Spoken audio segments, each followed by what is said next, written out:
There was a river. Not just any river, but the kind that holds secrets in its depths, the kind our grandmothers warned us about when the sun dipped low and shadows grew long. And in this river lived Mami Wata. You know her name. You've heard the stories. The water spirit with skin like midnight touched by moonlight, hair that flows like the river itself, eyes that see into the chambers of your heart. She who grants wishes. She who demands tribute. She who gives with one hand and takes with the other. But this is not that story. This is the story of what happened when Mami Wata discovered the internet. It began, as many strange things do, with a young woman named Zara. Zara was not special. Or rather, she was special in the way everyone wishes to be special. She wanted to be seen. She wanted to matter. She wanted thousands of eyes on her, thousands of hearts beating faster because of something she said, something she posted, something she was. Every morning, Zara would walk to the river to fetch water. And every morning, she would pause on the bridge, pull out her phone, and take photos. The light on the water. The mist rising. Her own face, turned just so, with the river blurred behind her. 43 likes, she would mutter. Only 43. She didn't know that someone was watching. Down in the depths, Mami Wata had noticed this strange behavior. This ritual. Every day, the girl would stare into a glowing box, then sigh with disappointment. Every day, she would touch the box with desperate fingers, her face cycling through hope, then sadness, then something harder. What is this magic? Mami Wata wondered. What is this thing that brings such joy and such sorrow in the same breath? So one morning, when Zara leaned too far over the bridge, trying to capture the perfect angle, Mami Wata rose. Not all the way. Just her eyes above the water. Just enough to see. And in that moment, when Zara's phone slipped from her fingers and tumbled toward the river, Mami Wata caught it. Under the water, the phone still worked. Because magic is magic, and water spirits make their own rules. Mami Wata looked at the glowing surface. At Zara's face frozen in that careful smile. At the numbers beneath it, 43 likes. 12 comments. 156 followers. And Mami Wata understood. This was power. A different kind of power than she had known, but power nonetheless. The power of attention. The power of desire. The power of being wanted by thousands of eyes you would never meet. She touched the screen. Scrolled. Learned. By the time the sun set, Mami Wata had created an account. Username at MamiWata Official. Bio, from the depths, I rise. Goddess. Icon. Truth teller. Mami Wata's first post was a photograph. Not of her face, she was too clever for that, too ancient to give away her power so easily. No, it was a photograph of the river at dawn, mist rising, light breaking through like gold poured from the sky. The caption read, "What are you willing to sacrifice for your dreams?" Within an hour, 1,000 likes. Within a day, 10,000 followers. Within a week, Mami Wata was viral. She posted riddles that made people think they were wise. She posted photographs of treasures from the river bottom that looked like art installations. She posted videos of water moving in impossible ways, and people said, "It's CGI.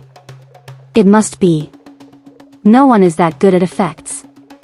But Mami Wata's true genius was not in what she posted. It was in what she promised.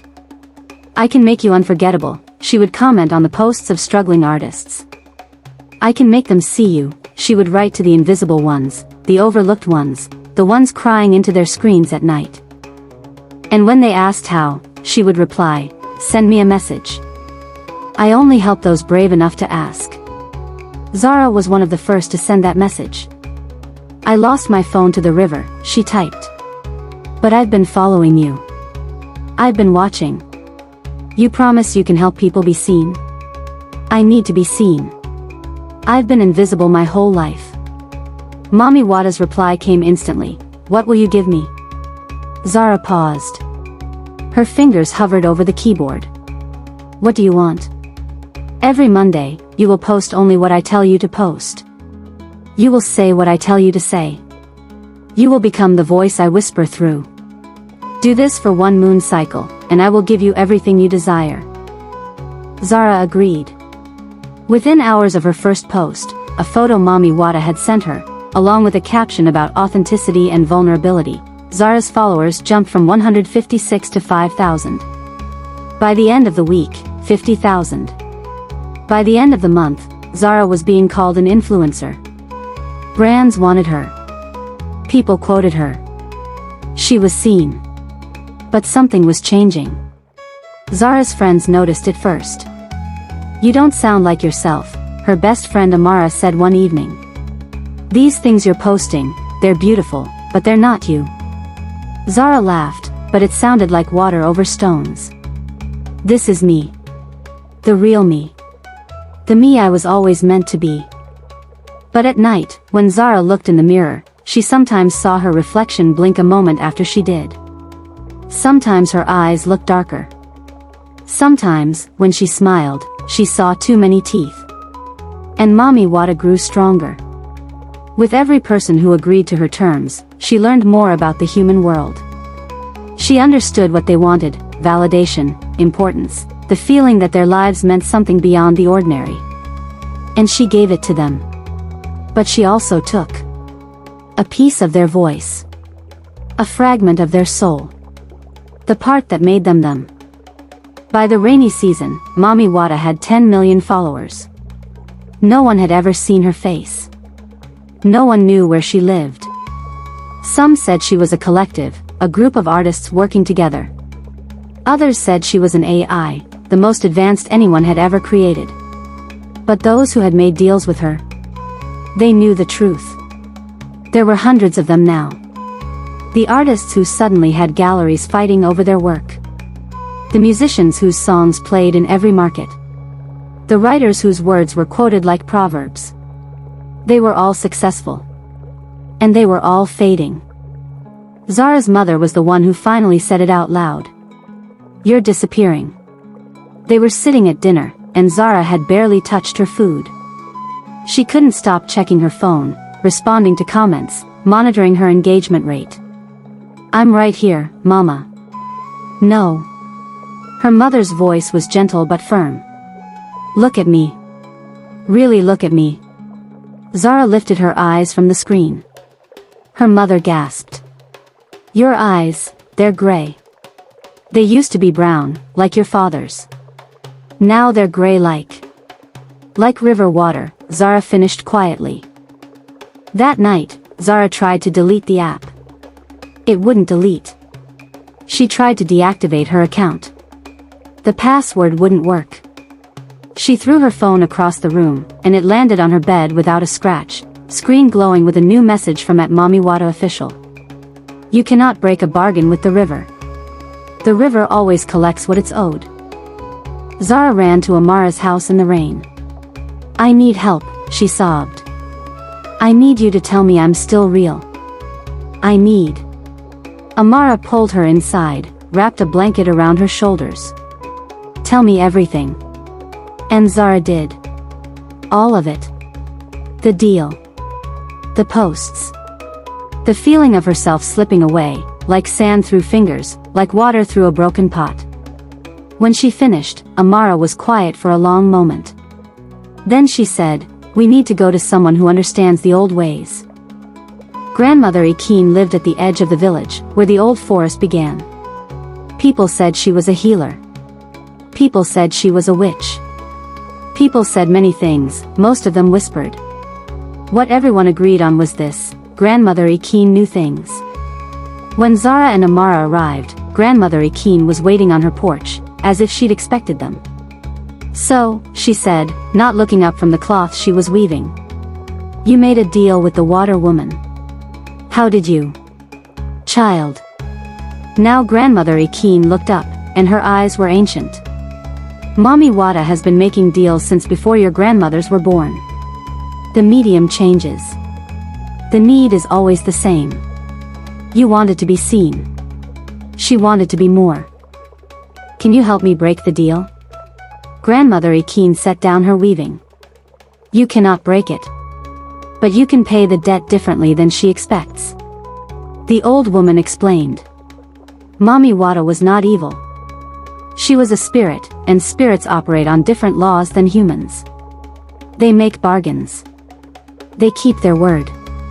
But they don't always tell you the full price until you're already paying it. She wants to exist in your world, Grandmother Akin said. She wants to be loved and feared in the way she once was, but through these new channels, these new rivers of attention. She takes pieces of people because she doesn't understand that she could simply be without taking. How do I teach a goddess something she doesn't know? Zara asked. Grandmother Akin smiled. You show her. You give her what she actually needs instead of what she thinks she wants. The plan was dangerous. Zara would send Mami Wata a message. Not begging to be released. Not bargaining for better terms. No. She would offer Mami Wata something no one else had, the truth. That night, Zara typed. I know what you are. And I know what you want. Meet me at the bridge at dawn. Come as yourself. Let me see you. The reply came instantly, and if I don't? Then you'll never understand why they love you, and you'll never be satisfied with what you take. At dawn, Zara stood on the bridge alone. Amara and Grandmother Akin were hidden in the trees, watching. Zara had refused to let them stand with her. This is my debt to pay, she'd said. The mist rose from the water. The air grew thick and electric. And then Mami Wata rose from the river. She was magnificent. Terrifying. Beautiful in a way that made Zara's heart stop and race at the same time. Her skin seemed to shift between dark and light, solid and liquid. Her hair moved as though still underwater. Her eyes were infinite. You wanted to see me, Mami Wata said, and her voice was the river itself. Here I am. Zara took a breath. You're lonely, she said. Mami Wata's expression didn't change, but the water around her rippled. You've been worshipped for centuries, but never known. You've been feared and desired, but never seen. Not really. So when you found social media, you thought you'd found a way to be known. But you're doing the same thing you've always done, taking what isn't freely given, demanding tribute, staying hidden while collecting devotion. Careful, child. No. Zara's voice grew stronger. You want followers who actually see you? Then let them. Post your real face. Tell your real stories. Stop stealing pieces of us to make yourself feel whole. You don't need our voices. You have your own. For a long moment, Mami Wata was silent. Then she laughed, and it sounded like water over rocks, like rain on leaves, like every river song ever sung. You are brave, Zara. Foolish, but brave. She tilted her head. And perhaps you are not entirely wrong. She raised one hand, and Zara felt something shift inside her. The gray faded from her eyes. The borrowed eloquence that had filled her posts drained away, leaving her own voice, plain and true. I release you from our bargain, Mami Wata said. And the others. I will try this your way. Really? Do not mistake me for merciful. The goddess smiled, showing teeth that were perhaps too sharp. I simply find you interesting. And I am very, very old. I can afford to try new things. That day, Mami Wata official posted something different. A photograph of her real face. Not beautiful in the way humans expect beauty, but powerful. Ancient. True. The caption read, I am Mami Wata. I am old as rivers. I am new as this morning's rain. I have taken when I should have asked. I am learning. Will you teach me? Some people said it was performance art. Some said it was the best marketing campaign they'd ever seen. But some, those who knew, those who remembered, they understood. The goddess was learning to be known without taking. To be seen without stealing. To exist in a new world on new terms. As for Zara, she still posts. But now her photos show her real face, no filters. Her captions are simple, honest, occasionally clumsy. She has fewer followers than she did when Mami Wata spoke through her. But they're hers. And sometimes, when she stands on the bridge at dawn, she sees something glinting in the water below. A flash of scales. A ripple that moves against the current. And she smiles, because she knows, even goddesses can change. Even spirits can learn. Even the river, ancient as time, can flow in new directions. This is where the story ends. Or perhaps, where it begins. Because every time someone puts down their phone to look at the world around them, every time someone chooses truth over performance, every time someone realizes that being seen is not the same as being known, Mami Wata learns a little more. And the river flows on.